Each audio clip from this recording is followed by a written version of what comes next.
ಗ್ರಾಮೀಣ ಪ್ರದೇಶದೊಳಗೆ ಇವತ್ತು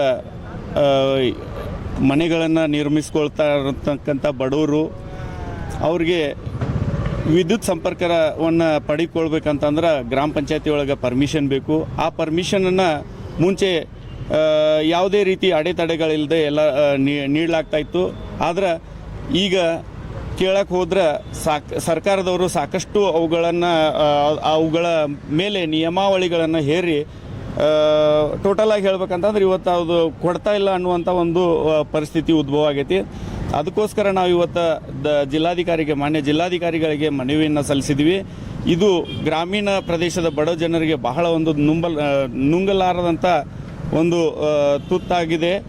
ಅದಕ್ಕೋಸ್ಕರ ನಾವು ಇವತ್ತು ಸಮಾಜದ ಪರವಾಗಿ ಇವತ್ತು ಧ್ವನಿ ಎತ್ತೋಕ್ಕೆ ಬಂದಿದ್ದೇವೆ. ಶಾಂತಿಯುತವಾಗಿ ನಾವು ಈ ಒಂದು ಮನವಿಯನ್ನು ಈಗ ಸಲ್ಲಿಸಿದ್ದೇವೆ. ನಮ್ಮ ಮನವಿಗೆ ಮುಂಬರುವ ದಿನಗಳಲ್ಲಿ ಸಫಲವಾದ ಸ್ಪಂದನೆ ನೀಡದೆ ಹೋದಲ್ಲಿ ಉಗ್ರವಾದ ಹೋರಾಟವನ್ನು ಕೂಡ ನಾನು ಈ ಮೂಲಕ ಕರೆ ಕೊಡಲಿಕ್ಕೆ ನಾವು ತಯಾರಿದ್ದೇವೆ ಅಂತಕ್ಕಂಥ ಮಾತನ್ನು ಹೇಳ್ತೇನೆ.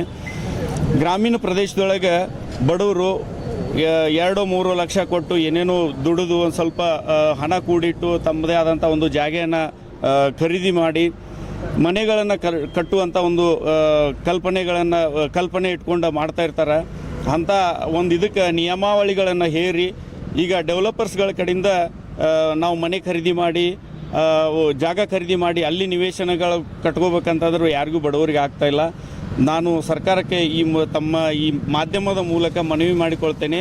ಏನಂದರೆ ಜನರು ಮುಂಚೆ ಆರಾಮಾಗಿ ತಮ್ಮ ಒಂದು ಜೀವನನ ನಡೆಸೋಕ್ಕೆ ಅನುಕೂಲಕರವಾದ ವಾತಾವರಣ ಇತ್ತು. ಆದರೆ ಇವತ್ತಿನ ದಿವಸ ಈ ನಿಯಮಾವಳಿಗಳನ್ನು ಹೇರಿ ಸಾಕಷ್ಟು ಜನರಿಗೆ ತೊಂದರೆ ಮಾಡುವಂಥ ಕೆಲಸವನ್ನು ಈ ಸರ್ಕಾರ ಮಾಡ್ತಾ ಇದೆ. ನಮ್ಮ ಬೇಡಿಕೆ ಸರ್ ಏನಂತಂದ್ರೆ ನಿವೇಶನಗಳನ್ನು ಗ್ರಾಮೀಣ ಪ್ರದೇಶದೊಳಗೆ ಏನು ಅಕ್ರಮ ಬಡಾವಣೆಗಳಾಗಲಿ ಎಲ್ಲೋ ತಮ್ಮ ಒಂದು ಅನುಕೂಲ ಆದಲ್ಲಿ ಏನು ಮನೆಗಳನ್ನು ಕಟ್ಕೊಳ್ತಾ ಇದ್ದಾರೆ. ಮುಂಚೆ ಮೀಟ್ರಿಗೋಸ್ಕರ ವಿದ್ಯುತ್ ಸಂಪರ್ಕದ ಮೀಟ್ರಿಗೋಸ್ಕರ ಏನು ಪರ್ಮಿಷನ್ ಕೊಡ್ತಾಯಿದ್ರು, ಆ ಪರ್ಮಿಷನನ್ನು ಮೊದಲು ಯಾವ ರೀತಿ ಕೊಡ್ತಾಯಿದ್ರು ಇವಾಗಲೂ ಅದೇ ರೀತಿ ಆದಂಥ ಒಂದು ಪರ್ಮಿಷನ್ನ ಕೊಡಬೇಕನ್ನುವಂಥದ್ದು ನಮ್ಮದು ಬೇಡಿಕೆ ಐತಿ. ಈ ಪರ್ಮಿಷನ್ ಇದು ಒಂದೇ ಅಲ್ಲ, ಮೂಲಭೂತ ಸೌಕರ್ಯಗಳಾದ ರಸ್ತೆ ಹಾಗೂ ನೀರು ಸೌಕರ್ಯನೂ ಕೂಡ ಇವತ್ತು ಸ್ಥಗಿತಗೊಳಿಸ್ಯಾರ. ಅದು ಆಗಬಾರ್ದು. ಬಡ ಜನರಿಗೆ ಬಹಳ ಒಂದು ತೊಂದರೆ ಆಗುವಂಥ ಒಂದು ಸ್ಥಿತಿ ಉದ್ಭವ ಆಗೈತಿ.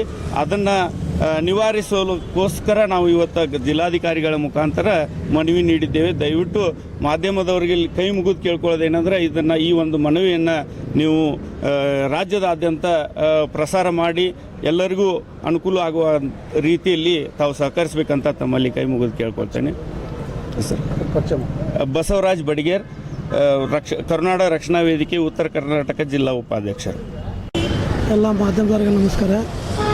ಕರುನಾಡು ರಕ್ಷಣಾ ವೇದಿಕೆಯಿಂದ ನಾವು ಈ ಜಿಲ್ಲಾಧಿಕಾರಿ ಮುಖಾಂತರ ಸರ್ಕಾರಕ್ಕೆ ಮನವಿ ಸಲ್ಲಿಸತ್ತೀವಿ ರೀ.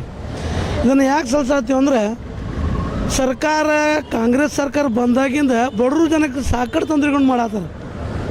ಕೇಳಕ್ಕೆ ಹೋದ್ರೆ ನಾ ಫ್ರೀ ಮಾಡೀನಿ, ನಾ ಈ ಫ್ರೀ ಮಾಡೀನಿ ಅನ್ಕೊಂತ ಹೇಳಿಕೆ ಹಿಡ್ಕೊಂತ ಅಡ್ಡಾಡತ್ತಾರೆ.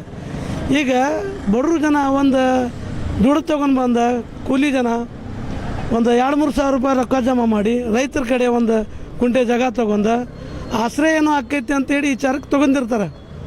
ಇವರು ಒಮ್ಗಿಲನ ವಿದ್ಯುತ್ ಕರೆಂಟ್ ಮೀಟ್ರ್ ಬಂದ್ ಮಾಡ್ಯಾರ.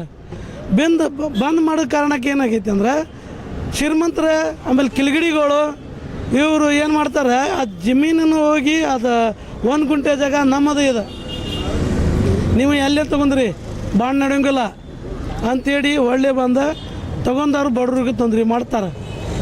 ಇದು ಮಾಡೋ ಕಾರಣಕ್ಕಾಗಿ ಬಡವರು ಸಹ ಆತಾರೆ. ಅದಕ್ಕೆ ನಮ್ಮ ವಿಚಾರ ಏನೈತಿ, ಈಗ ನೀವು ಸರ್ಕಾರದವ್ರಿಗೆ ಖರೀದಿ ಏನು ರೈತರ ಕಡೆ ಹೊಲ ತೊಗೋತಾರಲ್ಲ ಡೆವಲಪ್ ಮಾಡ್ರೆ ಅವ್ರ ಕಡೆ ಬಾಣದಾಗ ಮಾಡ್ತಾರೆ ಇವರು.